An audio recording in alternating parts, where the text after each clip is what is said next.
Je suis arrivé dans le diocèse de Fréjus-Toulon il y a quelques années et l'évêque m'avait proposé de prendre la direction de Radio Maria France qui était basée dans le diocèse. Au bout de quelques années, j'étais un peu fatigué. Je demande à mon évêque, écoutez, donnez-moi une paroisse paumée que personne ne veut parce que j'aimerais bien me reposer. Je lui ai proposé d'exercer un nouveau ministère et dans un petit village. C'est la première fois qu'il était dans une zone rurale, dans le Haut-Var, au-dessus de Draguignan. Et je me suis dit, c'est un homme d'entreprise, c'est un homme d'initiative, et en même temps c'est un homme spirituel. Il pourra, par sa qualité relationnelle, toucher les personnes, rencontrer des personnes, et c'est comme cela que, dans ces circonstances-là, que je lui ai proposé ce ministère. C'était en septembre 2012, et j'arrive ici, je découvre un village magnifique, et de fait, je ne connaissais pas du tout. Et au bout de quelques temps, je découvre dans le presbytère une petite statue de la Vierge Marie, et dont on me dit qu'elle a été miraculeuse, et qu'il y a toute une histoire autour de ces statues. J'entends 2 ou 3 bribes d'informations historiques. Très bien, j'avance comme ça, un an et demi, et une paroissienne me donne un petit livre qui s'intitule « Le Trésor inconnu », qui a été écrit en 1641 pour raconter les 5 premières années des grâces de la Vierge Marie à Bargemont après son apparition, et autour de cette petite statue.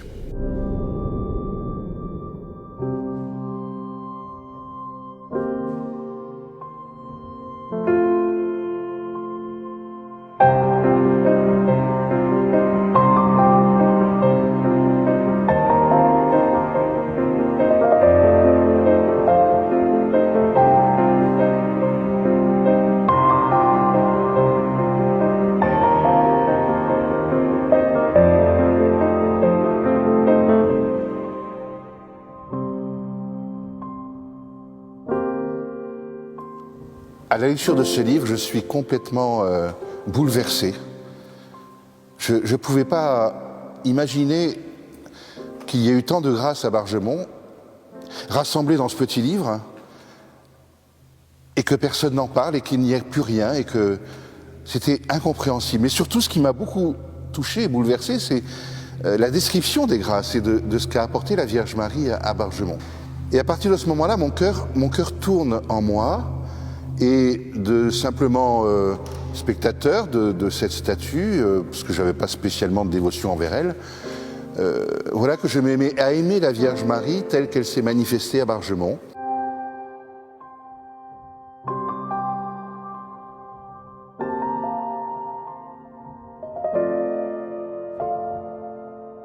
Au nom du Père et du Fils et du Saint-Esprit, le Seigneur soit avec vous. C'est une grande joie pour la Vierge Marie de vous accueillir tous pour venir célébrer l'anniversaire de son apparition, il y a 383 ans. Mais elle réapparaît dans nos vies, dans nos cœurs, ici à Bargemont, et plus loin encore, puisqu'il y en a qui viennent de très loin parmi vous.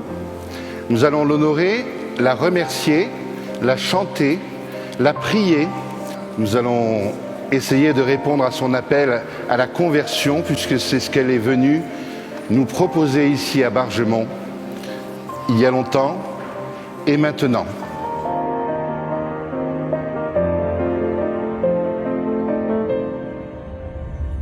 Il y a bien longtemps, en effet.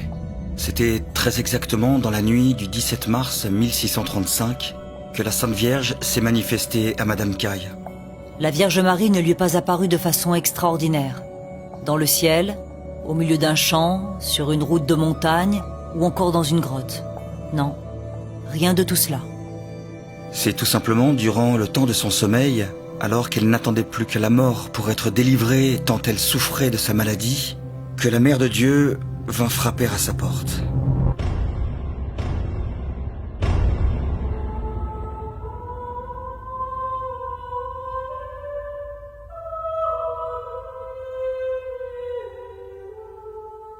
Nous la prenons pour mère, mais nous l'accueillons aussi comme une mère. Et je veux vous relire comment nous l'avons accueillie ici à Bargemont, comment elle a voulu se manifester.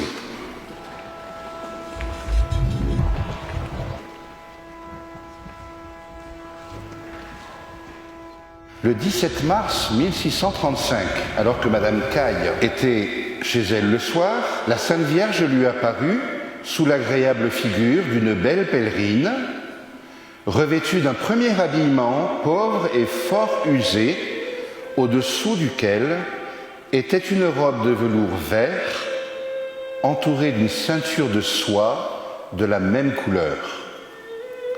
Elle lui montrait un visage riant et brillant, et des cheveux ondés et dorés flottant sur sa divine figure, dont la rare beauté remplissait son âme d'admiration et d'étonnement.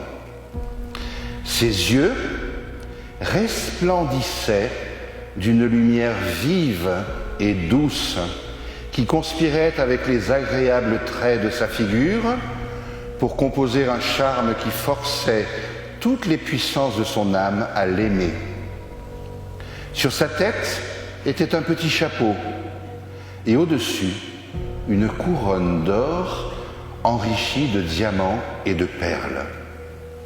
Elle heurta à la porte de la dame Caille qui, s'informant d'où elle venait, apprit que c'était de fort loin et d'un royaume étranger. La dame Caille, priant alors la pèlerine de monter dans sa maison, celle-ci lui dit que d'abord elle voulait aller à l'église, rendre l'hommage qu'elle devait à Dieu, ce qu'elle fit accompagnée de la dame Caille, qui récita avec elle sa prière, après laquelle elles revinrent tous deux au logis. Alors, Madame Caille convia la pèlerine à monter chez elle, à prendre quelques repos et quelques nourritures, ce qu'elle refusa, lui disant que la fin de sa visite n'était que pour la guérir de ses maux et lui demander une robe, vu que la première, dont elle était couverte, ne valait plus rien. Ayant obtenu promesse de cette robe, la pèlerine disparut.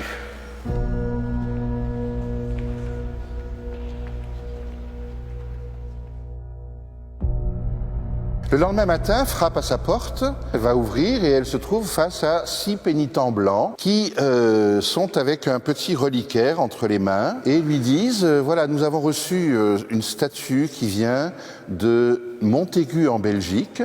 Le taffetas du reliquaire est très abîmé, est-ce que vous accepteriez de le refaire? Et ils ouvrent le reliquaire, elle voit une petite statue qui est la statue de Notre-Dame de Montaigu, dans un taffetas vert dont elle reconnaît immédiatement la même qualité que la robe de la belle dame de cette nuit.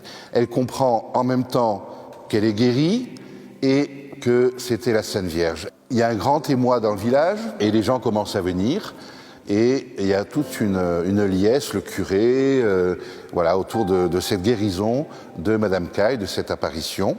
Et puis la statue, on ne sait pas trop ce qu'elle va faire encore, mais on la met dans la petite chapelle qui était un peu au-dessus, qui était la chapelle des Annonciades, qui avait à peu près 50 ans d'âge, et qui va devenir le lieu jusqu'à la Révolution où il y aura la dévotion à la Sainte Vierge. Cette chapelle va prendre aussi le nom, je pense à peu près en même temps, de Notre-Dame de Montaigu, chapelle Notre-Dame de Montaigu.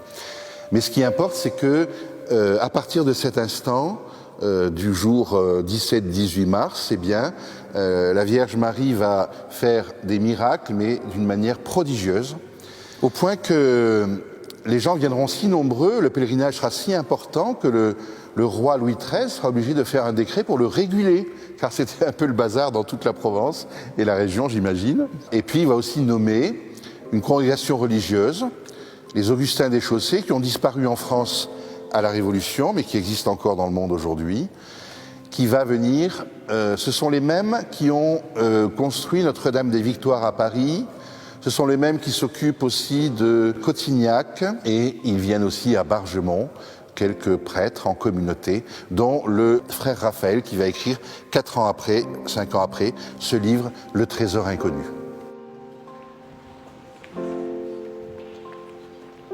Voici donc comment le ciel est descendu sur la terre, à Bargemont.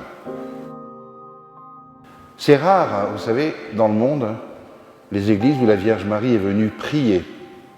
Il y a des églises où elle est apparue, comme à l'île Bouchard par exemple, et pour donner un message. ou ailleurs, dans d'autres églises, mais elle est venue pour prier Dieu elle-même. Je ne sais pas s'il y a une autre église dans le monde où la Vierge Marie est venue pour prier Dieu. C'est Bargemont, en tout cas, qui a eu cet honneur. Alors, vous voyez, Madame Caille, elle a très mal. Elle a du mal à marcher. Apparemment, la Sainte Vierge n'en a rien à faire. Elle l'a fait sortir le soir de chez elle, marcher jusqu'ici, rentrer dans l'église, réciter ses prières et repartir, comme si la Sainte Vierge ne tenait aucun compte des difficultés de Madame Caille. Et pourtant, elle va lui dire après, « Je suis venue pour vous guérir ». Elle aurait pu le faire avant de venir à l'église. Non, elle le fait après, pour bien montrer que si nous voulons obtenir du ciel ce dont nous avons besoin, il nous faut d'abord revenir à Dieu. Ça, c'est le grand message de Bargemont. C'est le message de la conversion, c'est-à-dire le retournement de vie et sortir de sa vie mondaine, de ses difficultés, de ses épreuves, de ses maladies, de ses souffrances, de ses peines, pour venir à Dieu, pour lui-même, gratuitement, et pour lui manifester que d'abord on veut lui rendre l'honneur qui lui est dû. Il est premier. Dieu, comme disait Sainte Jeanne d'Arc, Dieu premier servi. Dieu premier servi. En 1789, les révolutionnaires persécutent l'Église. Le sanctuaire de Bargemont n'y échappera pas. Dès lors, plus de pèlerinage, plus de miracles, plus de grâce. Un paysan parvient toutefois à cacher la statuette de Notre-Dame de Montaigu. Préservée par de bonnes âmes jusqu'en 1905, elle y retrouvera alors le chemin de la sacristie. Mais il ne s'y passera rien pour autant. Et puis en 2012, voilà que la Providence conduit le père Philippe Marie à prendre la charge de ce sanctuaire oublié. Comme lors de ses précédentes missions, en tant que prêtre, par le don de sa vie au Christ, il sert Dieu le premier en se mettant au service de ses plus petits qui sont les frères de Jésus, les pauvres, les exclus, les persécutés. Une fois encore, tu le sers le premier en réintronisant la Vierge Marie, la statuette retrouvée de Notre-Dame de Montaigu, au cœur de la paroisse, de l'église, du village. Pour sa gloire, pour le salut des âmes, et aujourd'hui, en voici les premiers fruits.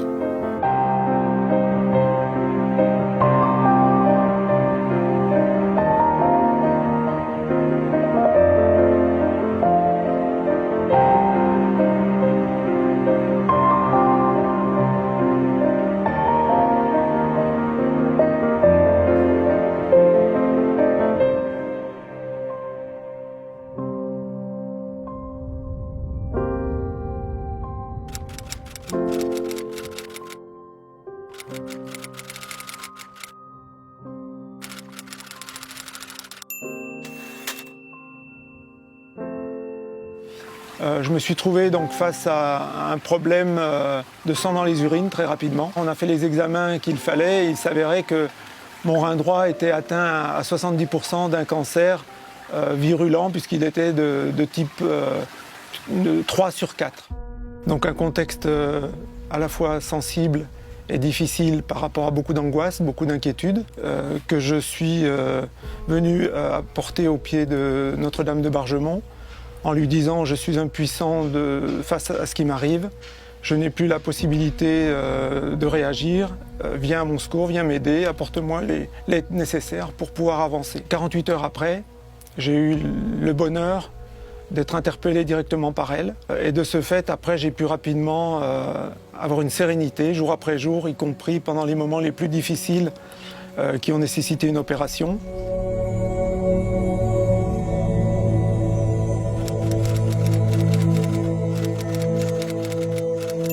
J'ai découvert Philippe Marie parce que j'en avais entendu parler de ses actions. Donc je suis allée à l'église une fois et pour moi c'était très important parce que j'ai été élevée religieusement dans une famille religieuse.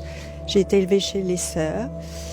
Mais à la sortie de mes études, à la fin du bac, j'ai complètement occulté tout ce que je venais d'apprendre et tout ce que je venais de savoir.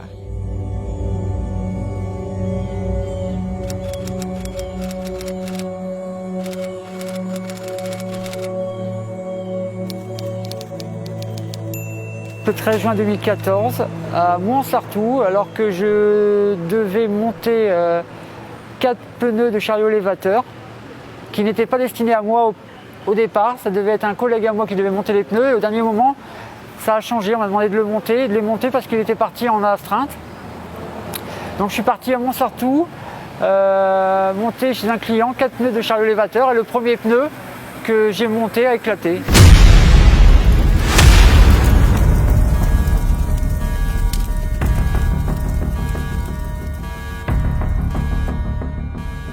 Et donc je me suis retrouvé à Saint-Roch, aux urgences, pendant 15 jours. J'avais la mâchoire qui avait fait 180 degrés. Tout mon visage était ouvert. De côté, on voyait les gencives. Je vous raconte pas les détails, mais c'était très, très moche à voir. On avait prévenu ma femme le premier jour de mon arrivée qu'il fallait préparer les enfants à mon départ prochain, que j'allais certainement pas passer la journée. Et puis la deuxième grâce a été aussi assez exceptionnelle dans le sens où elle m'a protégé directement. Elle m'a apporté le signe de son intervention protection. Ça s'est passé donc un matin très tôt. J'étais dans mon lit, je ne dormais pas. Mon esprit vagabondait d'idée en idée, comme c'est souvent le cas. Donc les instants après ont été magnifiques puisque j'ai vu sur un immense écran de cinéma une image floue avancer vers moi. Cette image, au fur et à mesure qu'elle avançait, j'ai pu la distinguer. Et il s'agissait bien de la statuette miraculeuse de Notre-Dame de Bargemont. Moi j'étais comme spectateur dans la salle à ce moment-là. Et sa main est sortie de l'écran, venue se poser sur mon front. Donc très, très doucement, toujours très souriante. Donc elle m'a déclaré « Tu es en bonne santé, toi ». Plusieurs mois après, en convalescence à la maison, alors que j'avais encore quelques opérations prévues, je regardais les vidéos pour passer un peu le temps et je suis tombé, une voix intérieure m'a demandé de m'intéresser à une personne. Et cette voix me disait de m'intéresser vraiment à lui, de voir son parcours et quelque part sa foi qu'il le partageait depuis quelques années. Dans une des vidéos que cette voix me demandait de suivre, il y avait un prêtre. J'ai poussé Sabrina à venir avec moi rendre visite à ce prêtre. Et quand on est arrivé à Hyères, Sabrina a été tout de suite attirée, sans le savoir, par une statue derrière l'église. Et c'était la statue de la Sainte Vierge. Sans savoir qu'elle était là, on n'avait jamais été là-bas. Et ça a été un premier signe qu'elle devait vraiment se trouver ici. Et quand on a discuté au père et qu'on lui a expliqué le but de notre venue là-bas, il nous a expliqué, parce qu'il ne nous connaissait pas du tout, que c'était moi et surtout Sabrina qui étions attendus ici. Et ça a été vraiment un sentiment très fort pour elle de réconciliation avec Dieu et sa foi. Et rencontrer ce prêtre là-bas était vraiment quelque chose de très très fort pour elle et pour moi. J'ai rencontré Reynald et Sabrina de manière tout à fait inattendue. Je ne sais plus, je crois qu'ils m'ont écrit via le site internet de la paroisse sur mon adresse mail, me disant qu'ils voulaient me rencontrer parce qu'ils avaient vu sur internet le témoignage de Steven Gunnell, qui est un grand ami, et qui racontait son cheminement de foi. Et dans cette interview, dans ce film, j'apparaissais comme faisant partie du cheminement de Steven, étant intervenu à un certain moment, et ils se sont rendus compte que hier, c'était pas loin de Bargemont, et donc ils ont eu la simplicité de rechercher sur le site de la paroisse mon adresse. Ils m'ont écrit, et je leur ai dit de venir, et je leur ai donné rendez-vous dans un lieu qui était important pour moi, pour Steven. C'était le sanctuaire Notre-Dame de Consolation, qui est un peu sur une hauteur de la ville. Et là, de fait, Sabrina et Reynald se sont confiés à moi, m'ont raconté leur histoire, l'accident terrible de Reynald, tout ce qui s'en est suivi, et puis leurs questions, leur soif, et puis le bouleversement qu'a été le témoignage de Steven dans leur vie. Alors je les ai écoutés, on a prié ensemble. Je crois que pour eux, ça a été un moment de grâce et de consolation. C'est la grâce de Dieu de Notre-Dame de Consolation. Et surtout, je les ai renvoyés sur leur curé de paroisse parce que Je pensais ne pas être forcément le mieux placé pour pouvoir les accompagner, étant à plus de 90 ou 100 km de chez eux. Et je me suis dit, voilà, ils ont un curé de paroisse tout près de chez eux, qu'ils aillent le voir. Et c'est ce qu'ils ont fait. Et je crois que ça a été une très belle rencontre. Et voilà, souvent par les réseaux comme ça, sociaux, on contacte des gens qui sont très loin, alors qu'à côté de chez soi, on a un trésor. Et il m'a donc invité à rencontrer le père de ma propre paroisse, le père Philippe Marie. Petit à petit, j'allais de plus en plus à l'église, la journée, le dimanche à la messe, sans qu'on me le pousse spécialement. Ça devenait un besoin. C'est un moment particulier de dialogue avec Dieu. Voilà. Et ça m'a beaucoup aidé à surmonter beaucoup de moments difficiles dans cette convalescence, de cet accident. Je pense que c'est vraiment une grâce de la Vierge Marie si aujourd'hui je suis vivant et si je peux témoigner de ce qui s'est passé depuis mon accident. C'est sûr, c'est une grâce. Je la remercie tous les jours, jusqu'à la fin de ma vie. Ce qui me touche beaucoup dans leur histoire, c'est la place de la Vierge Marie. Et je ne savais pas justement qu'à Bargemont, il y avait cette apparition qui remonte au XVIIe siècle, cet appel à la conversion que Marie fait, de retourner à Dieu, de revenir de tout son cœur au Seigneur. Et je trouve que c'est incroyable ce qui s'est passé pour Reynald et Sabrina, ce qui les a amenés là, à Bargemont, ensuite à Notre-Dame de Consolation, comment Marie a conduit tout ça à travers les épreuves les plus dures de la vie qu'ils ont pu rencontrer, l'accident, puis les souffrances des uns et des autres qu'ils ont côtoyées et découvertes, ces Irakiens qui sont arrivés. Voilà, donc je suis bouleversé par la délicatesse, la tendresse, la patience de la Vierge Marie qui veut conduire chacun de nous à son Fils Jésus.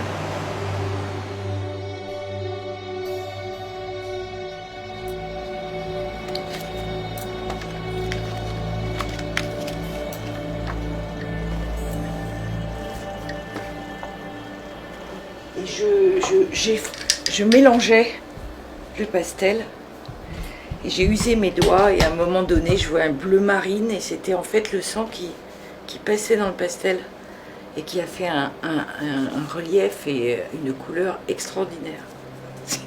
Bon, tu es en train de me dire qu'il y a du sang, il y a ton sang sur la toile en fait, oui, sur le tableau. C'est ça.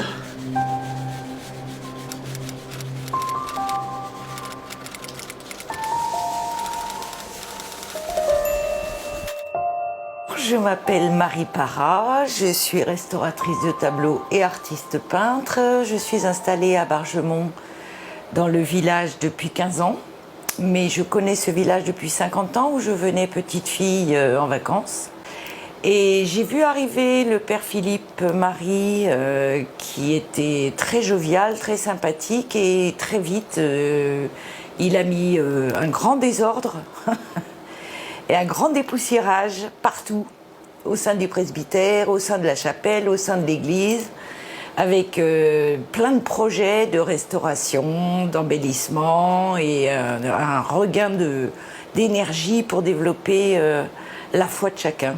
Il m'a envoyé un jour un mail en me demandant si ça m'intéresserait de réaliser un grand portrait de l'apparition de cette pèlerine d'après le texte du père Raphaël. C'est là où j'ai découvert toute l'histoire. Et j'ai fidèlement reproduit les dires du père Raphaël, mot à mot, la description étant extrêmement précise. J'ai essayé de faire un petit montage, j'en ai fait plusieurs d'ailleurs, plusieurs propositions au père Philippe Marie, qui en a choisi une. Et à partir de cela, j'ai démarré ce grand pastel qui figure dans l'église. Moi, j'ai mis en place tout mon dessin sur ce papier spécial pastel et j'ai commencé par les yeux.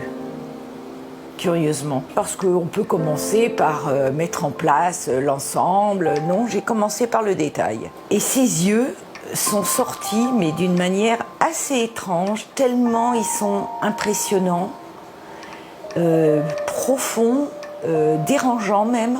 Et ça, je me suis demandé comment mon cerveau et ma main avaient pu faire cela avec une simplicité. Donc ça m'a interpellée. Forcément, il y a une part de magie, de miracle dans ce genre de commande. On n'y croit pas, mais on respecte. Et on se laisse porter. Et c'était un grand bonheur de travailler dans la solitude, dans le calme, la concentration, une grande joie. grande joie, grand respect. Et plus ça avançait, et plus il se dégageait quelque chose. Comme dans plein d'œuvres, mais celle-ci est dégagée beaucoup. Le tableau, je l'ai vu une première fois chez la peintre. Et j'ai été frappée tout de suite par les yeux de Marie et son manteau.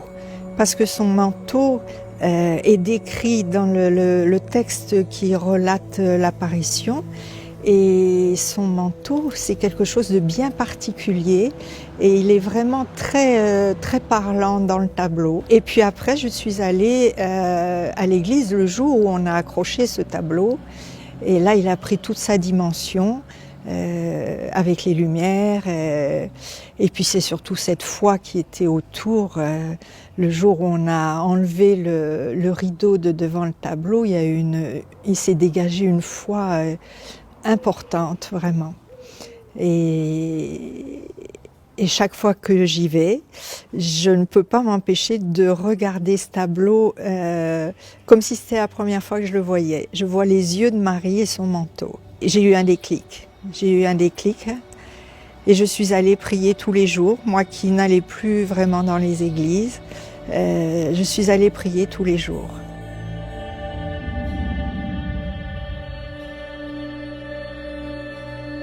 Comme elle me l'a dit, tu es en bonne santé. Et je le confirme, 2 ans après, je suis en bonne santé. Même s'il y a toujours un peu de fatigue sous-jacente, mais c'est rien par rapport au fait que, comme certains me l'ont dit, médicalement parlant, que je ne devrais plus être là aujourd'hui. Mon avis sur ce fait que Bargemont a existé, a été honoré par tous les habitants de la région, et que tout ça est tombé en désuétude, Marie n'a pas trouvé, je pense, oreille à sa présence, à ses actions suffisamment dans le temps. Aujourd'hui, c'est encore possible. Et pourquoi Bargemont n'a plus cette aura et cette force de miracle, cette force d'action, cette force de protection de Marie? C'est tout simplement parce qu'on ne lui demande plus. Donc, si un renouveau du sanctuaire marial aujourd'hui ne passera que par chacun d'entre nous. Si Marie n'a pas de réponse à donner à personne, parce que personne ne demande, il ne se passera rien derrière. Aujourd'hui, l'action de demande est faite dans d'autres endroits de la Terre avec succès, ça prouve bien que c'est de notre faute. Nous sommes aujourd'hui les maîtres de l'épanouissement de ce sanctuaire marial. Donc, tous prenons-nous par la main et venons demander à Marie, elle sera là, elle est là. Si nous sommes nombreux à lui demander, elle sera là, j'en ai la preuve. J'en suis la preuve.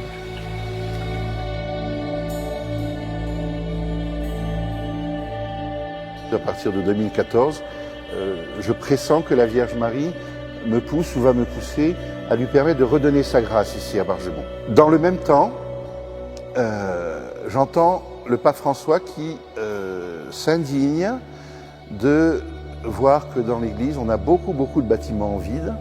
Et il dit, on ne doit pas avoir de bâtiments vides dans l'Église, on doit les ouvrir aux pauvres. Et cette parole, elle me touche, et elle travaille en moi. Et j'ai toujours un questionnement, mais comment ouvrir mon presbytère de 900 mètres carrés habitable, dans lequel je suis très à l'aise, aux pauvres? Quels pauvres? Comment en faire venir?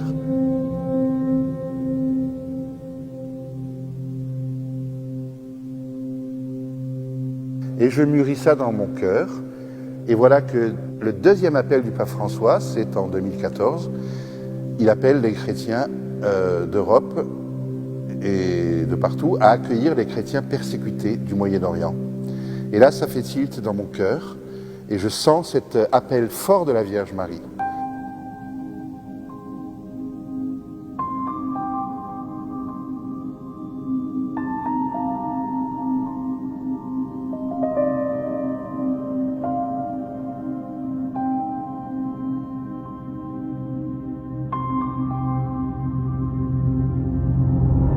Puis dans la foulée, ou en même temps, je réunis des paroissiens, des non-paroissiens, une trentaine de bénévoles du village. Je leur propose ce projet d'accueillir quelques réfugiés chrétiens du Moyen-Orient et ils disent oui, enthousiastes. J'appelle à Paris une association, l'AEMO, et je leur dis voilà, on est un petit village de 1400 habitants, on est un petit groupe, une petite paroisse, pas grand-chose, on voudrait bien accueillir si vous avez besoin. Et elle m'a dit tout de suite, oui, merci, est-ce que vous pouvez en accueillir 30 ? Moi, j'ai pas la mesure, en même temps, je me dis 30, ça fait beaucoup, mais je sais pas, et je dis, oui, bien sûr, on va les accueillir. On a organisé le groupe des bénévoles en commission, vous savez, donc une pour l'habillement, le logement, la médecine, l'administration, l'éducation, l'apprentissage de la langue, l'école, les transports, enfin c'est phénoménal, quoi, vous voyez. Et chaque groupe a bien travaillé. On a accueilli les premiers en janvier 2015. Donc le père Mété-Fontenelle est entré tout à fait dans cette perspective d'une solidarité avec nos frères chrétiens d'Orient. Et il a lui-même donc accueilli un certain nombre de familles chrétiennes qui venaient d'Irak. Et conjointement, je dirais, avec la remobilisation autour de la dévotion Notre-Dame de Bargemont, il y a eu cette espèce de coïncidence entre une spiritualité qui conduit les chrétiens à redécouvrir par Marie le Christ, et en même temps d'ouvrir le cœur et nos maisons à ceux qui vivent cet attachement au Christ, parfois jusqu'au sang. Et c'est cette conjonction qui m'a paru extrêmement intéressante. Un cœur qui s'ouvre dans les deux sens, vers Dieu, et en même temps vers nos frères et sœurs les plus abandonnés et les plus persécutés.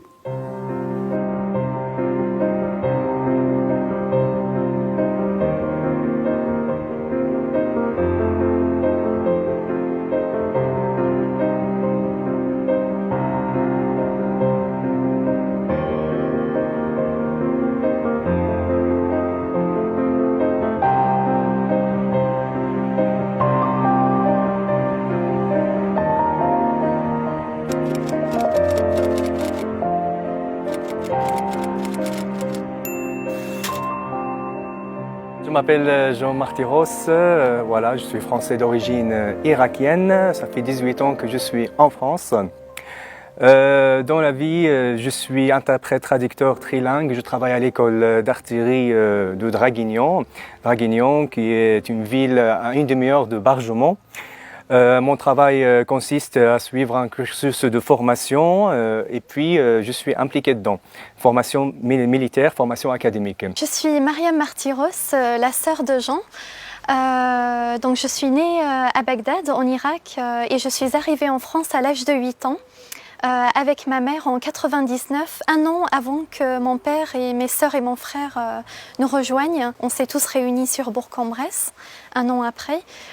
Moi j'ai fait une formation littéraire, j'ai poursuivi avec une formation linguistique et en novembre 2015 j'ai été diplômée en ressources humaines. Un jour j'y vais dans l'église de la Sainte Famille de Draguignan et puis c'était mercredi décembre en 2015. Pendant l'homélie, le prêtre il parlait de la présence d'une famille irakienne qui a été déplacée à cause des événements qui sont intervenus en Irak, l'invasion de Daesh du nord de l'Irak, ce qui a causé la fuite de la population de beaucoup de familles. Du coup, il y a une famille de Karakosh qui s'est retrouvée dans le village de Bargemont et le prêtre donnait des informations comme quoi ils avaient besoin de faire des dons, ils avaient besoin des bénévoles qui peuvent donner de l'aide et aux prêtres de la paroisse de Bargemont et aux Irakiens pour faciliter l'installation de cette nouvelle famille qui vient d'arriver.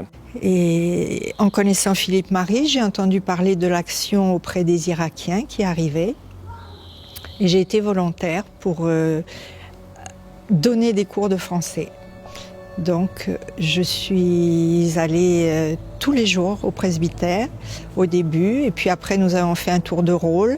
Les Irakiens avaient des cours de français tous les matins et c'est ce qui a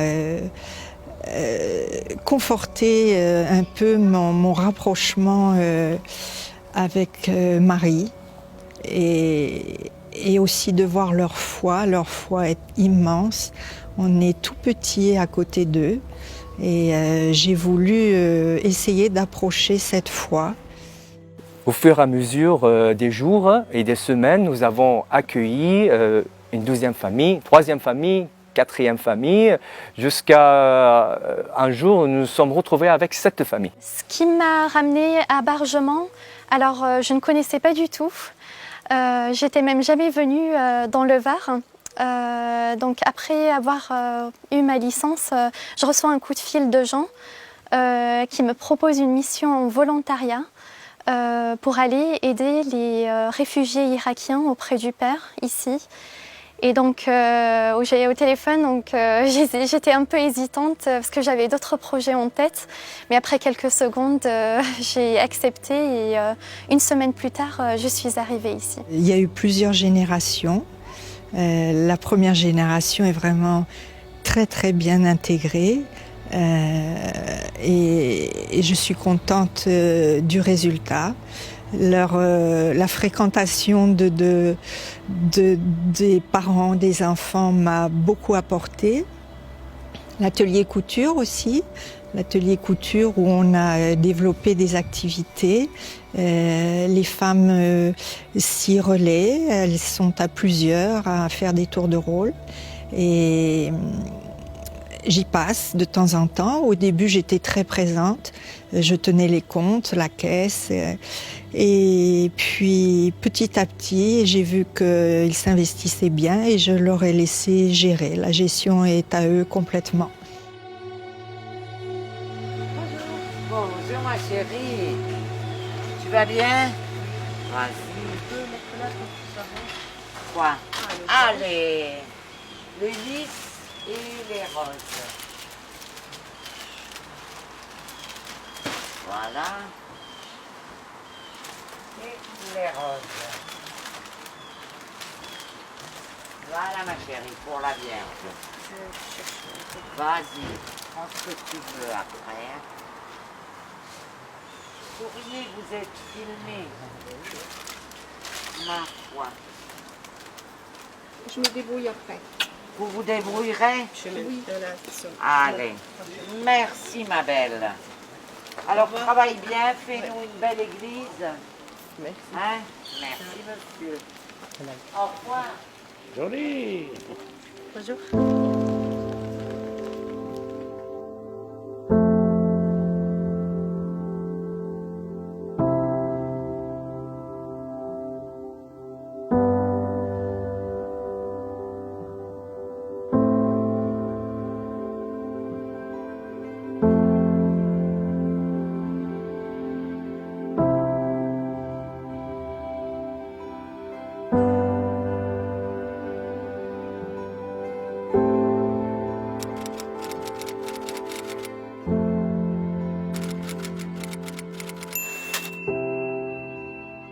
L'arrivée des Irakiens au début par le Bargement, ça a été vraiment au début très mal pris.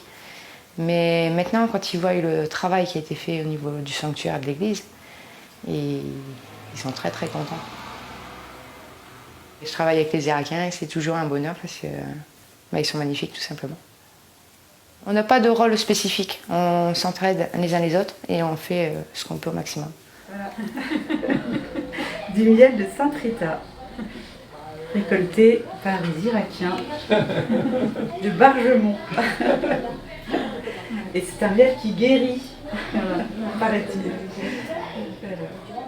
Alors j'ai aussitôt rencontré les familles, j'ai fait connaissance avec le père et donc il m'a dit tu auras 2 missions. La première, ça va être d'être le lien de connexion entre les Irakiens et lui, dans l'interprétariat, entre les Irakiens et les Français. Voilà. Et la deuxième, ce serait de l'aider à redémarrer voilà, ce sanctuaire, à l'aider dans ce renouvellement.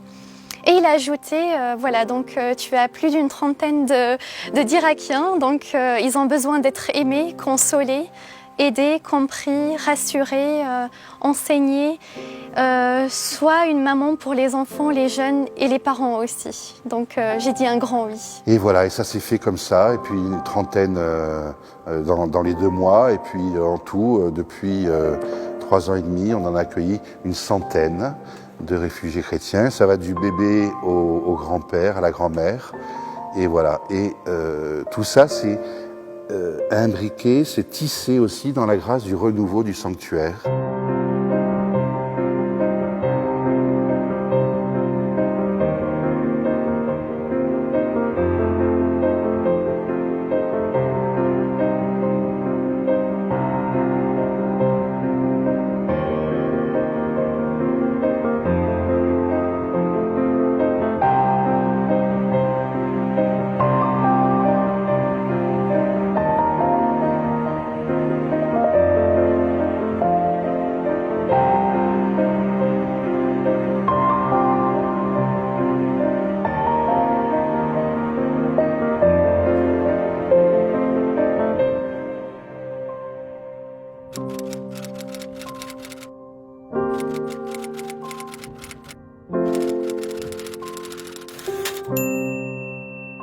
Bonjour à tous mes frères et sœurs dans le Christ.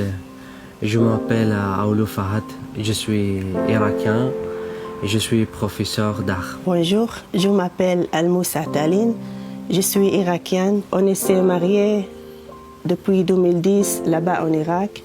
J'ai 2 filles, Amy, elle a 7 ans, elle est née en Irak, et la petite s'appelle Luna Marie, elle est née en France, elle a 2 ans et demi.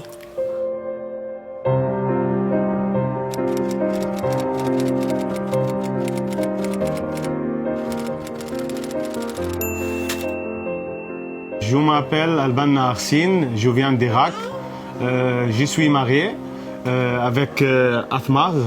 Je m'appelle Athmar, j'ai 3 enfants. Le premier, il s'appelle Yohan, il est 9 ans. Le deuxième, il s'appelle Sam, il est 5 ans et demi. Le troisième, c'est petite fille, il s'appelle Marie-Soleil, il est né ici en France. Quand j'étais en Irak, j'ai travaillé maîtresse. J'ai bac plus 4, professeur d'art. Mon métier, c'est peintre. Avant aussi, j'ai travaillé, un autre travail, c'est sécurité à l'église.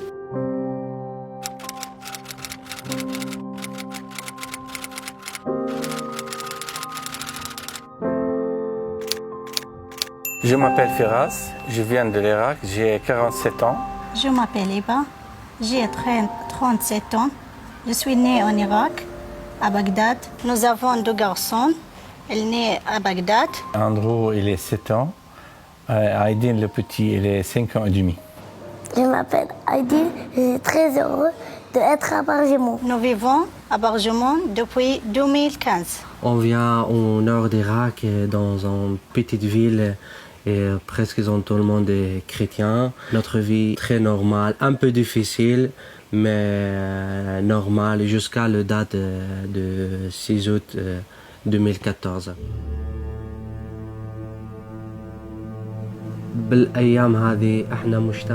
Nous vivions dans l'une de ces petites villes chrétiennes du pays, près de la région de Mossoul.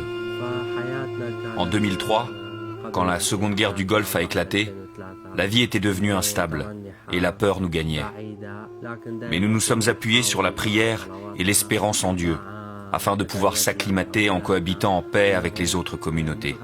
Nous étions touchés par l'ampleur de ce drame. À cause de ces événements et de nos occupations quotidiennes, matérialistes et mondaines, nous nous sommes éloignés peu à peu du Seigneur. Et il y a eu le 6 août 2014, date de notre exode qui nous a marqué au fer rouge dans nos esprits et dans nos chairs. C'était comme un vent brûlant qui nous a surpris et fauchés en pleine nuit. À partir de ce jour-là, nos vies ont basculé vers une nouvelle étape, l'inconnu. Avant le 6 août 2014, on vivait paisiblement. Mais cette date nous a causé un choc, car du jour au lendemain, il fallait tout quitter. Notre maison, nos terres, nos souvenirs. C'était le prix à payer pour retrouver notre liberté et préserver nos familles. Je suis né à Karakoche le 1er juillet 1983. Je travaillais durement pour assurer un avenir serein à ma famille et à mes enfants. La vie n'était pas simple, mais nous vivions paisiblement. Avec mon mari, nous nous efforcions d'élever dignement nos enfants malgré les difficultés. Et en 2014, le 6 août, nous avons été chassés de notre village. Ce jour-là, nos vies ont basculé. Comme vous le savez, l'Irak est en état de guerre depuis les années 80 avec l'arrivée de Saddam Hussein, en passant par les années 90, l'invasion du Koweït et la période du blocus économique. Depuis ces périodes et jusqu'à aujourd'hui, l'Irak ne compte plus ses morts. Ces guerres ont d'abord détruit les Irakiens avant de détruire l'Irak. Autrefois, la loi était imposée à tous par la force du régime de Saddam. Mais après la Seconde Guerre du Golfe en 2003, la violence contre les forces de la coalition a rapidement conduit à une guerre civile, impliquant plusieurs groupes d'insurgés, dont les membres d'Al-Qaïda. Il n'y avait plus de respect à la loi du régime, et donc plus de protection pour les chrétiens. Les autres communautés en Irak étaient bien protégées et armées. En revanche, nous les chrétiens, nous n'avions pas la culture de porter des armes pour nous défendre. Par conséquent, nous étions menacés en permanence à Bagdad. Avec le temps, nous nous étions toutefois habitués à vivre dans ce climat de terreur. Jusqu'au jour où il y a eu la catastrophe de l'église Notre-Dame du Perpétuel Secours, qui a été dévastée par les membres de Daesh.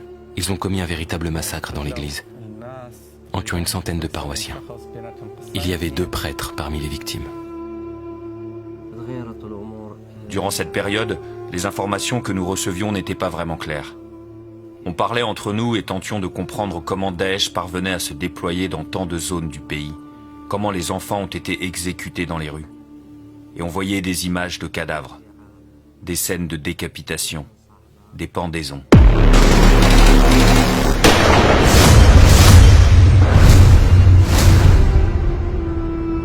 Ensuite, il y a eu la catastrophe de nos frères yézidis, dont Daesh avait exécuté les hommes et enlevait les femmes et se servait des enfants comme esclaves. Pendant ces moments difficiles, on pensait que notre ville était à l'abri. Certains que les forces de l'armée irakienne interviendraient pour nous protéger. Mais quand nous avons appris que les villages à proximité commençaient à être surpeuplés par l'arrivée massive des habitants de Mossoul et des alentours, nous avons sérieusement commencé à paniquer. Jusqu'au dernier moment, nous pensions pouvoir rester dans notre ville. Puis, Daesh est arrivé.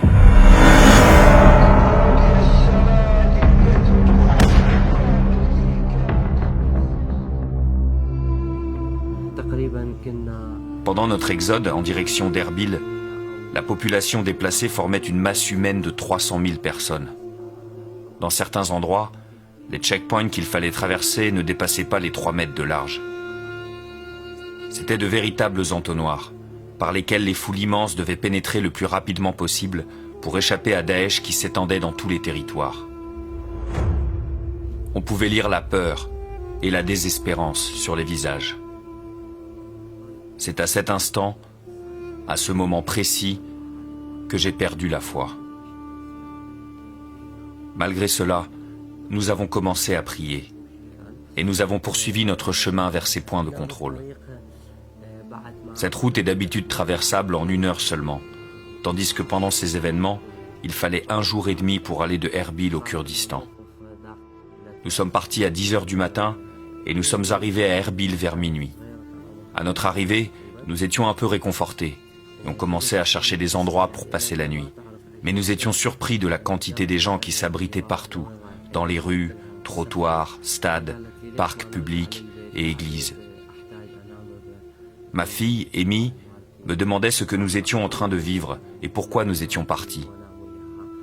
Je lui ai répondu que nous étions partis pour un grand voyage, que nous allions pique-niquer tous ensemble, mais elle me répondait qu'elle voulait rentrer à la maison, pour retrouver son lit et sa poupée. Je l'avais réconfortée en lui disant que nous allions passer 2 jours ici chez nos proches et qu'ensuite nous rentrerions chez nous. C'était une situation très difficile pour nous. On sentait en nous l'espérance se transformer en désespoir. Nos rêves en cauchemars. La foi se dissipait et laissait place au doute et à l'angoisse.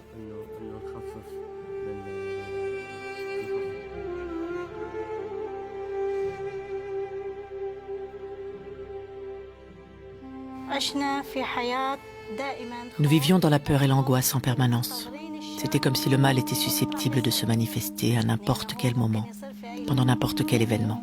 Il faut savoir que même dans le nord de l'Irak, nous n'étions pas vraiment en sécurité, surtout avec l'invasion de l'État islamique. Toutes nos espérances et nos rêves en notre avenir en Irak s'étaient envolés. Après avoir fui Karakosh, en laissant tout derrière nous, nous sommes partis en direction d'Erbil, une route marquée par la peur, la fatigue, la tristesse et la désespérance. Nous avons été immédiatement confrontés à des situations d'urgence. La difficulté de trouver de la nourriture pour nos enfants, pour nous tous, et la recherche d'un abri. Nos enfants étaient très fatigués et on ignorait ce qu'il fallait faire et où aller. On sentait que l'avenir ne serait pas facile. Mais c'est à ce moment-là, en pleine terreur et désespérance, que ma femme et moi avons décidé de nous plonger dans la parole de Dieu, dans l'Évangile. La prière était devenue alors notre seul refuge. À Erbil, nous étions obsédés de savoir ce que nous allions devenir. Jusqu'au jour où nous avons entendu que la France mettait en place un dispositif spécial de demande de visa et d'accueil pour les chrétiens d'Irak. Par l'intermédiaire d'une amie à Paris, nous avons eu contact avec une association qui a comme mission d'aider les chrétiens en Irak. Nous avons pu finaliser avec elle une demande de visa qui a été acceptée. Et nous sommes arrivés en France. C'était le 23 décembre 2014, la veille de Noël.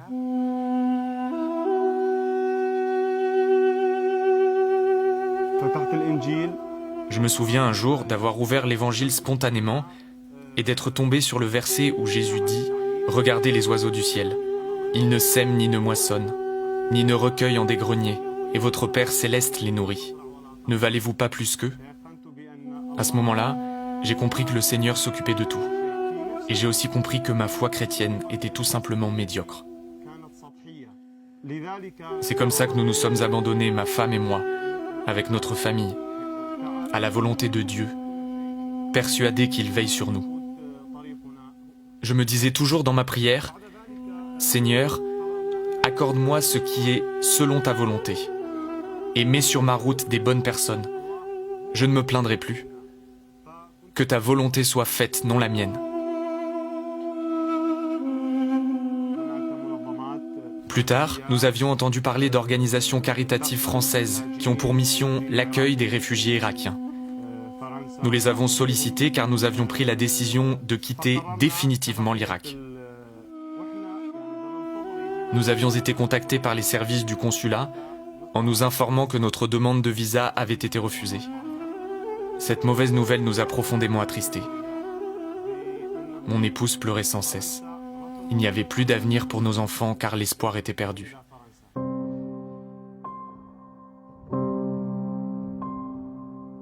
Je m'étais alors recueilli pour prier le Seigneur en disant « Mon Dieu, quel que soit le chemin que tu veux pour moi, je m'abandonnerai à ta volonté, qu'il s'agisse de rester ici ou partir ailleurs. » Ma prière à peine terminée, le consulat français me rappelle pour m'informer que notre demande de visa était acceptée. Nous étions tellement sous le choc de cette nouvelle que nous avions du mal à y croire. C'était un miracle.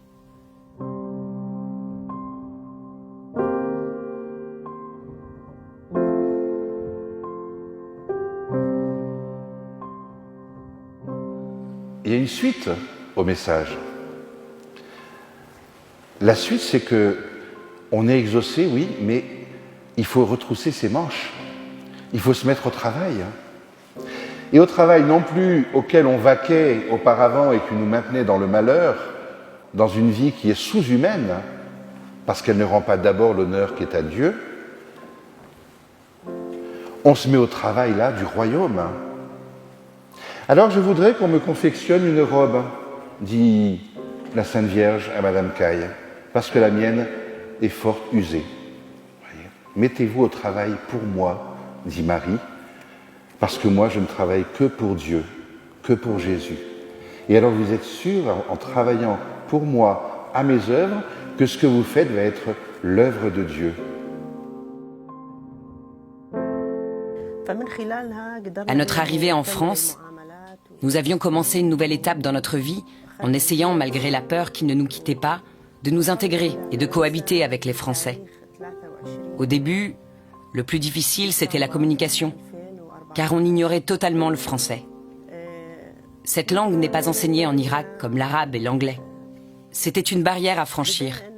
Mais peu à peu, nous avons commencé à nous améliorer grâce à certaines méthodes d'apprentissage sur Internet. Et bien sûr, par le biais des bénévoles qui nous enseignaient gratuitement le français.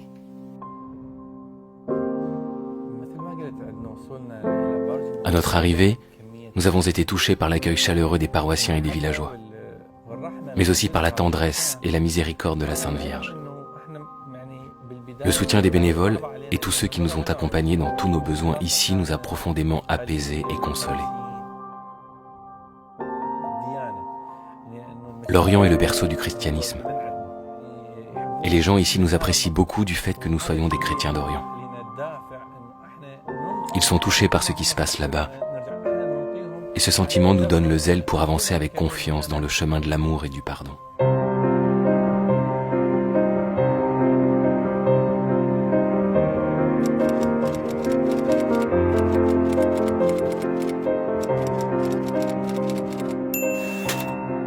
La rencontre s'est faite par le curé de Bargemont, le père Philippe Marie, qui nous a fait venir à Bargemont, nous a fait rencontrer, et à l'époque il parlait à peine le français.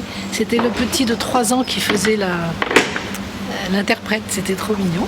Et puis ensuite, eh bien, voyant leurs besoins, nous avons la possibilité de recevoir pas mal d'alimentation grande surface, donc nous avons proposé de les aider. Voilà, et donc c'est toutes les semaines qui viennent, très gentiment. Et puis c'est quand même un service, on se rend les uns les autres, hein, parce qu'ils nous aident beaucoup eux aussi. Ils viennent nous aider s'il y a des choses lourdes à porter, s'il faut, etc. C'est pas que nous qui les aidons, c'est eux qui nous aident aussi. Et puis ne serait-ce que leur foi.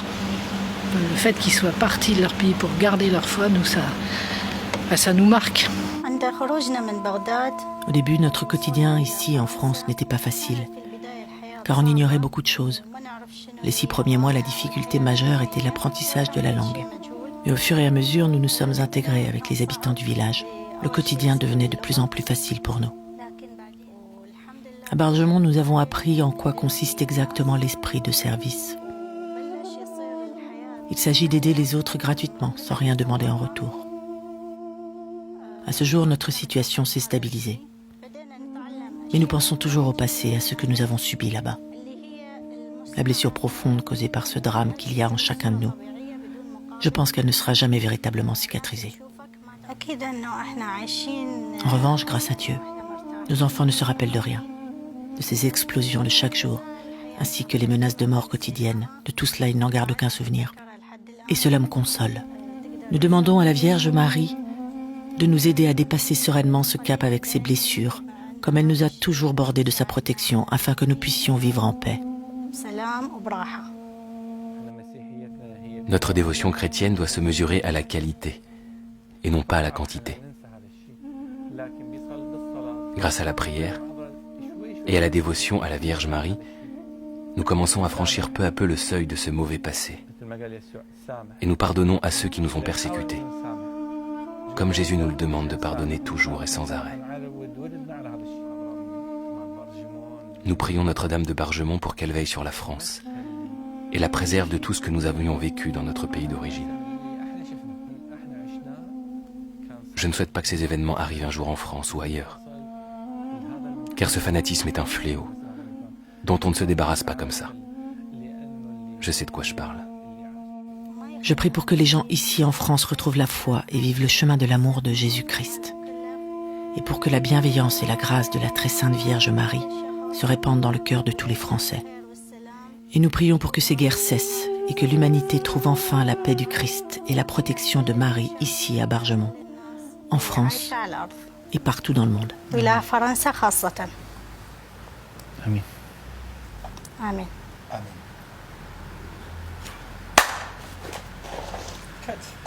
Merci.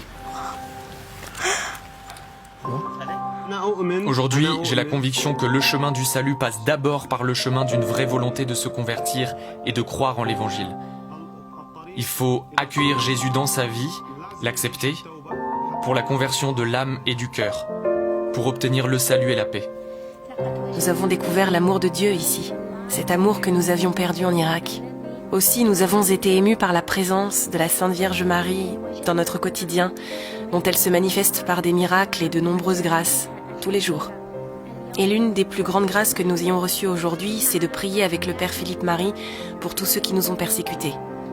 Nous leur avons pardonné. Que le Seigneur nous pardonne, nous aussi, et qu'il pardonne à nos persécuteurs. Amen. Amen. Amen. Amen.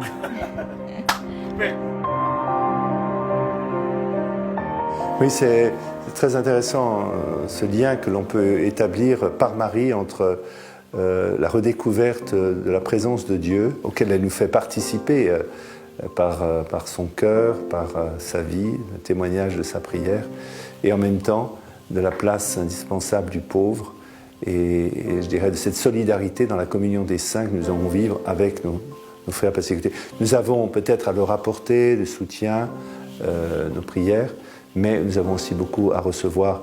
Il y a en eux la foi, la croix et aussi la joie. Et s'ils viennent ici, comme ils viennent à Bargemont, c'est peut-être parce qu'ils ont besoin de notre solidarité, mais nous avons beaucoup à recevoir de leur témoignage.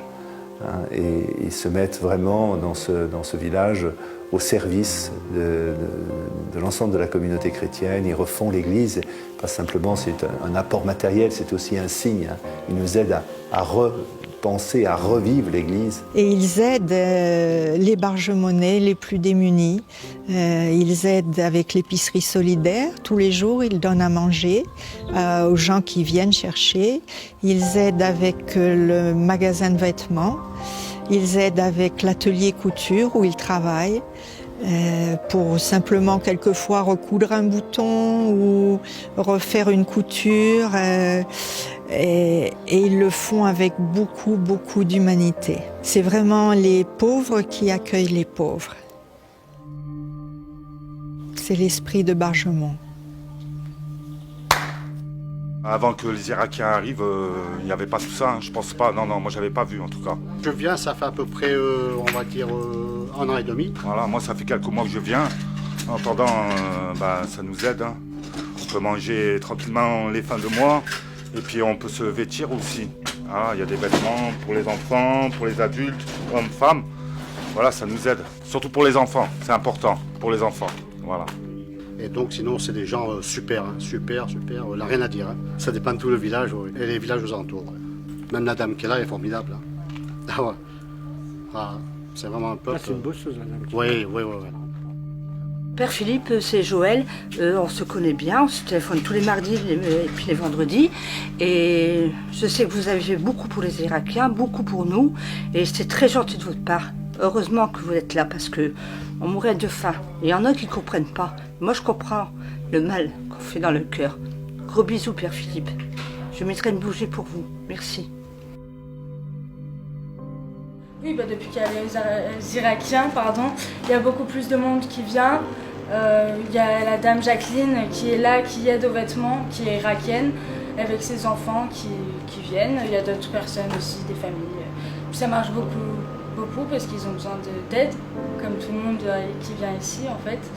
Et voilà. Le message qu'il nous donne, c'est Dieu d'abord, la foi d'abord, et que quoi qu'il arrive, même si on a tout perdu, on garde le sourire, on garde la joie. Et ils nous ont bien dit d'ailleurs que ce qui les distinguait des autres, de leurs autres congénères, c'est qu'ils ont toujours le sourire.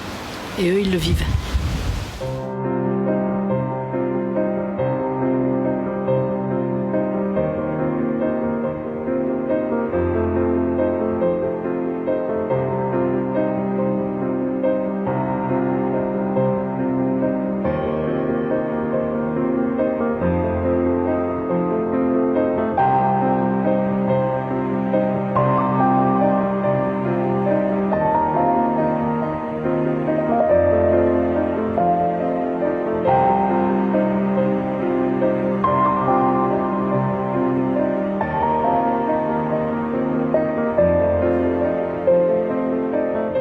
Nous nous convertissons. C'est-à-dire que l'Évangile passe, comme le dit le pape François, dans nos mains. Alors oui, la conversion est authentifiée. Alors oui, il y a quelque chose d'un étonnement qui se passe. Comment? Qu'est-ce qu'il fait? Qu'est-ce qu'ils font? Mais comment c'est possible qu'ils vivent comme ça, qu'ils reçoivent autant? Mais c'est quelque chose qui n'est pas habituel dans le monde. Il y a un étonnement parce qu'il y a l'irruption du ciel sur la terre. Et c'est pas dans des trucs grandioses, hein, c'est dans la vie concrète. Marie, elle vient frapper à la porte, le soir, en venant, elle marche, et elle frappe à la porte de quelqu'un qui vit sa vie normale. Sauf que les fruits, c'est l'œuvre de Dieu qui se fait.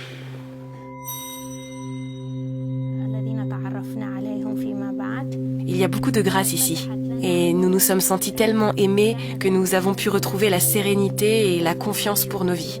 Mais surtout pour l'avenir de nos enfants. Après avoir appris l'histoire de ce sanctuaire de Notre-Dame de Bargemont, Atmar et moi avons décidé d'œuvrer pour vivre sous la grâce de Notre-Dame et ainsi servir le Seigneur ici en nous mettant au service des autres, des paroissiens, des villageois et surtout des plus pauvres. Plus tard, sous la direction du Père Philippe Marie, nous avons créé une association. Association de Notre-Dame de Bargemont, dont je gère la comptabilité. En plus, nous avons aménagé une épicerie gratuite à l'intérieur du presbytère, pour les gens du village qui ont besoin de nourriture, de vêtements, de meubles. Du fait que j'exerçais le métier de peintre, je me suis mobilisé avec le frère de ma femme, Farad, pour peindre l'église Saint-Étienne de Bargemont. Et au fur et à mesure, nous avons élargi le programme pour aider les gens qui sont dans le besoin, en mettant en place un accueil, avec une bibliothèque, ainsi qu'un atelier de couture dont ma femme assure des heures de présence. Nous avons installé des ruches pour produire du miel. Nous l'avons baptisé Miel de Sainte Rita, la sainte des causes désespérées. Ainsi que d'autres activités pour aider les gens et les habitants du village. Toutes ces activités ont été réalisées grâce à Notre-Dame de Bargemont et à son amour qui se manifeste à tous et qui nous rapproche de Dieu. Ici, dans ce lieu, nous avons appris à ne plus avoir peur ni de nous soucier du lendemain et de garder confiance dans le Seigneur dans tous nos besoins. Nous sommes très reconnaissants envers tous ceux qui nous ont aidés à nous intégrer dans le village. Cette reconnaissance m'a conduit à une profonde conversion du cœur tant j'ai été touché. Et c'est comme cela que j'ai senti que ce sanctuaire marial est un lieu particulier, que nous n'étions pas arrivés ici par hasard. Je me dis souvent, mais que serions-nous sans eux? Dans ce petit village perdu dans le Haut-Var, il y a là un signe prophétique.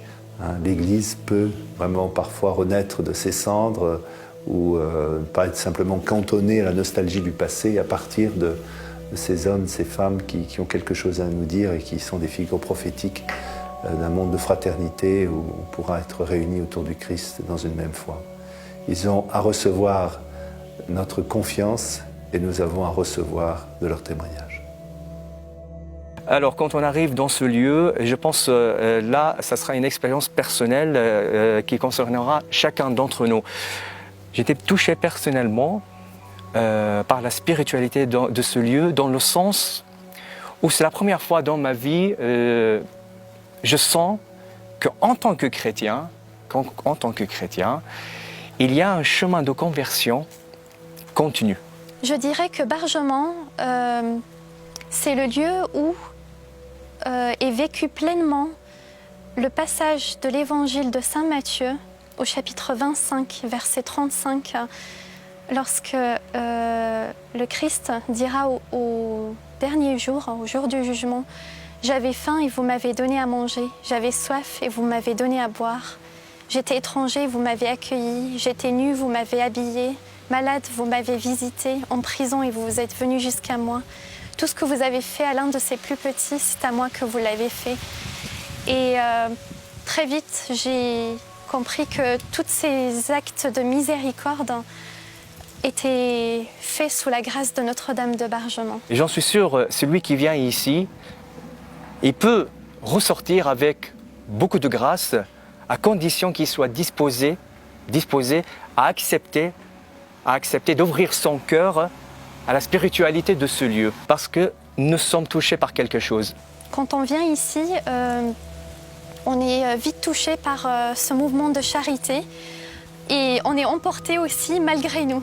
Je voudrais dire à tous ceux qui regardent ce film et qui n'ont peut-être pas forcément ou la foi suffisante pour entrer dans cette démarche, ou qui peut-être regardent cela de l'extérieur avec un œil ou désabusé ou distant, en disant de toute façon, on entend que ça arrive à droite à gauche, on entend que les choses se recadrent pour certaines personnes, et à mon avis elles sont nombreuses, mais pas suffisamment pour que je sois interpellé moi personnellement là où je suis. Je puis vous dire que j'étais à la place de cette personne il y a 2 ans aujourd'hui, et convaincu que de toute façon seule l'implication ou l'usure dans l'implication professionnelle permet de toute façon de se sauver. Je confirme aujourd'hui que ce n'est pas suffisant. Donc n'ayez pas peur, élargissez vos connaissances spirituelles, faites confiance et vous obtiendrez beaucoup plus que vous n'attendez. On reçoit une grâce, voilà, c'est comme l'a dit Jean, une grâce de conversion intérieure. Nous, on vient d'une famille chrétienne pratiquante, mais ça ne veut pas dire voilà, que le chemin est fait. Au contraire, ici, j'ai l'impression que la grâce qu'on reçoit, ça nous permet d'aller plus loin dans notre chemin de foi. Je ressens tellement que la Vierge Marie veut que les pèlerinages redémarrent à Bargemont, alors qu'il n'y a plus rien, vraiment, mais vraiment plus rien. Je la prie régulièrement, et je me rappelle de ce matin où je suis vers 11h du matin dans l'oratoire du presbytère, devant la statue, et je lui dis, Sainte Vierge, je ne sais pas comment faire, j'ai jamais fait ça, alors je te prie simplement, comme ton petit enfant, montre-moi comment faire, voilà, pour redonner ta grâce. J'entends mon téléphone qui sonne dans ma poche, je suis seul dans l'oratoire, je décroche, et j'entends, allô, ici le père Philippe Kant, je suis responsable diocésain des pèlerinages à Toulon, et voilà, chaque année on organise un petit pèlerinage d'1 jour, pas trop loin, on cherche un lieu, est-ce qu'il y a quelque chose à Bargemont ? Et moi, je me rappellerai toujours, je lève les yeux, je regarde la statue et je lui réponds, oui, il y a quelque chose à Bargemont. Et je lui dis 3-4 mots, et il me dit, d'accord, 20 avril, pèlerinage diocésain à Bargemont. Et je raccroche et je me retrouve là et je dis, d'accord, Sainte Vierge, j'ai compris comment tu veux que je fasse, eh ben je vais dire oui, je vais dire oui tout le temps. Très vite, la ferveur croît. Les pèlerinages redémarrent et se multiplient. La Providence accompagne le oui du Père Philippe Marie et permet à la paroisse, entre autres dons, d'acquérir l'ancien couvent de Calas, village voisin de Bargemont, ainsi que tout le matériel et le mobilier nécessaires pour sa transformation. Ce lieu accueillera alors les pèlerins, nombreux déjà, dans ce sanctuaire tombé dans l'oubli depuis plus de 200 ans.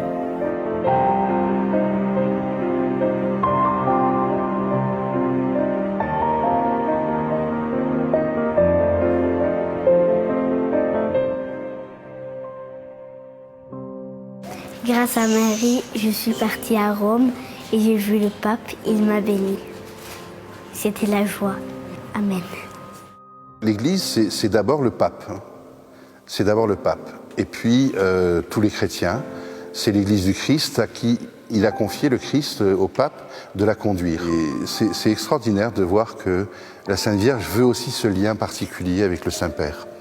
Parmi nos réfugiés, nous avons 2 peintres, artistes peintres, et voilà, et à travers leurs œuvres, et particulièrement celle de Farhad, qui a exposé déjà quelques-uns de ses tableaux dans le village ou dans l'église, eh bien, ça s'est su.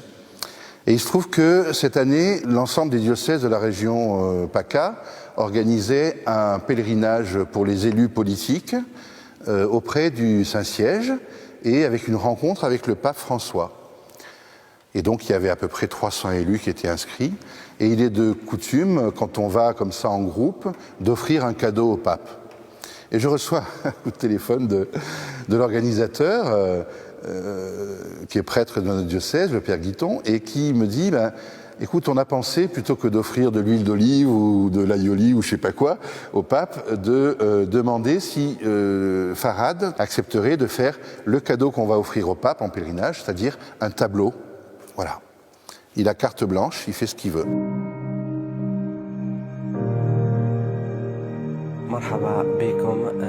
Bienvenue dans mon atelier, dans lequel j'ai peint mon tableau pour le pape, au nom de tous les chrétiens d'Orient. Ce tableau est une représentation panoramique divisée en 3 parties, démontrant chacun un événement passé. Nos vies avant 2014, durant l'Exode, et depuis que nous vivons dans ce village. La première partie met en exergue le quotidien des chrétiens d'Irak autrefois. Nous remarquons dans cette partie la présence des enfants, avec quelques animaux qui reflètent la situation paisible durant cette période. On voit des enfants qui portent des ballons gonflables, dessinés de façon fluide, et on voit les enfants qui lâchent leurs ballons vers le ciel, symbolisant l'espérance chrétienne vers le Père. Nous remarquons aussi les 4 frises qui séparent les 3 séquences. Elles sont dessinées avec les couleurs de la tradition syriaque, notamment celle de Karakosh. La deuxième partie du tableau, au centre, met en exergue la présence d'un enfant qui pleure, dessiné en noir et blanc et entouré d'une masse de fourmis. Cette deuxième partie du tableau symbolise les souffrances endurées à cause de la tragédie de l'Exode du 6 août 2014. Il y a ici une démangeaison de la tête de l'enfant par les fourmis, symbolisant Daesh et sa domination sur nos territoires. On voit aussi à côté de la tête de l'enfant des cadavres suspendus et démangés par des fourmis. Ces personnes symbolisent la communauté des Yézidis qui ont été persécutés et massacrés par l'État islamique. Le but ici est de montrer que ce fléau avait aussi ciblé d'autres communautés que les chrétiens. Sur le côté, on voit une foule de personnes en train de fuir. Il y a la présence d'une statue de la Vierge Marie avec l'enfant Jésus, symbolisant sa protection pour son peuple et sa bienveillance pour le guider sur d'autres terres. La troisième partie démontre la présence de 3 personnes qui partent en direction d'un petit village, Bargemont, et on voit l'emblème du Vatican. Dans cette partie, je parle de ma famille, de notre histoire, du jour où nous sommes arrivés ici, à Bargemont.